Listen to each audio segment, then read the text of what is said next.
this is Ella Studena, live from London studio. Michael Kugelman, one of South Asia's foremost geopolitical analysts, calls the Bangladesh-Pakistan reset one of the biggest stories in the region over the past year. For 15 years under Sheikh Hasina, relations were virtually frozen, reduced to symbolic exchanges at best.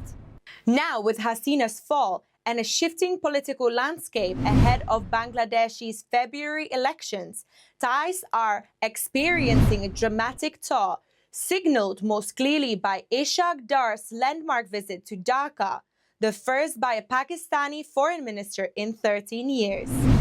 Dar's two-day trip produced the widest range of bilateral engagements in more than a decade. He met Chief Advisor Professor Muhammad Yunus, who emphasized regional cooperation and the revival of SAARC, and held talks with senior trade and finance officials to discuss economic opportunities. He reached across Bangladesh's political spectrum, calling on BNP chairperson and former Prime Minister Begum Khaleda Zia, meeting Jamaat-e-Islami chief Dr. Shafiqur Rahman, and engaging with student leaders who led last year's uprising that toppled Hasina's regime. The visit also launched the Pakistan-Bangladesh Knowledge Corridor, under which Islamabad will provide 500 scholarships for Bangladeshi students and training for 100 civil servants, an initiative designed to anchor educational and cultural cooperation in reset. For Kugelman, this breakthrough is striking precisely because it comes after such a long freeze. Yet he stresses that the durability of the reset will depend heavily on Bangladesh's February polls. The BNP is favored to lead the next government, and while it is likely to seek reapproachment with India, it also appears inclined to sustain momentum with Pakistan. That dual approach could create a more complex triangular dynamic in South Asian geopolitics. Still, major challenges remain. Both economies are centered on textiles and RMG exports, making them competitors as much as partners.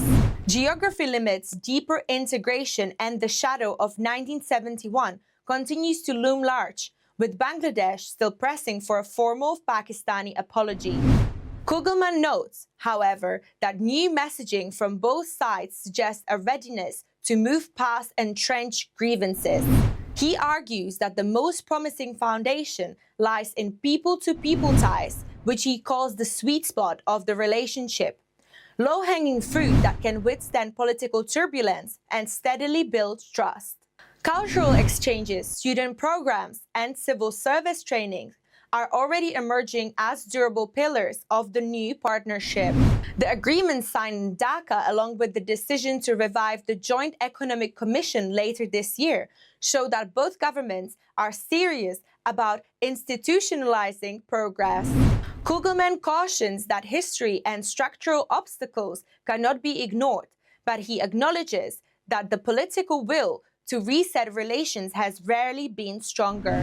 Ishaq Dar's Dhaka visit therefore stands as more than a diplomatic milestone.